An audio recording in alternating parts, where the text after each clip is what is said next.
Hello, I've got an extra saucy show and tell today. These are a couple of Lotus or Lotuses.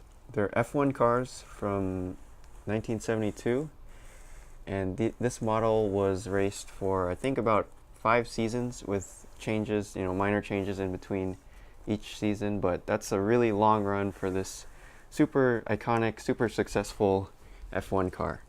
So I decided to do a model of it in Blender, which is a free 3D software, and 3D print it on my homemade printer.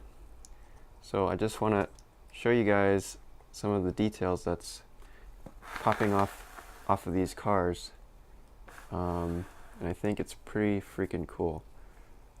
So let's check out the underside. There's a nice gearbox. There's like little ribbing parts on it. Suspension. It's got roll bars. It's even got spark plug wires. Let me see if I can show you. So maybe even on these small ones, the spark plug wires still came out. I don't know if you can see that, but pretty insane.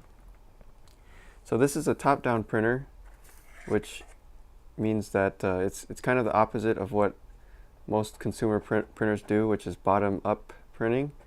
And there's no peel action for this kind of printer, so it just means we can get finer details, and we don't have to worry about peel forces breaking off these little tiny pieces. So yeah, I'm especially amazed at how the suspension and stuff came out with this pretty minimal support. It's only, I tried to go pretty light on the support and see if that would work, and for the most part it did.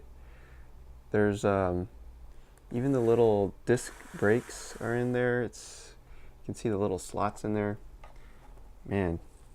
So yeah, this is just kind of a little project in progress.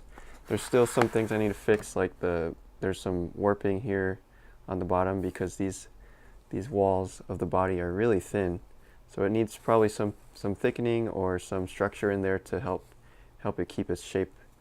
But yeah, that's it, guys. I'm just excited that this project is working out, like, finally. I mean, I've been working on this printer for about 5 years now, and it's actually giving me decent results finally.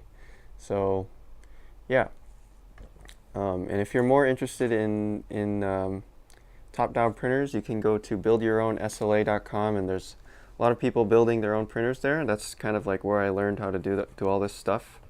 It's actually not too complicated once you see how it works, because it's only one moving part for this printer. Also, I have a little video that shows you how to build one. That's on my Gumroad. I'll have the link for that. But yeah, I'm excited about this.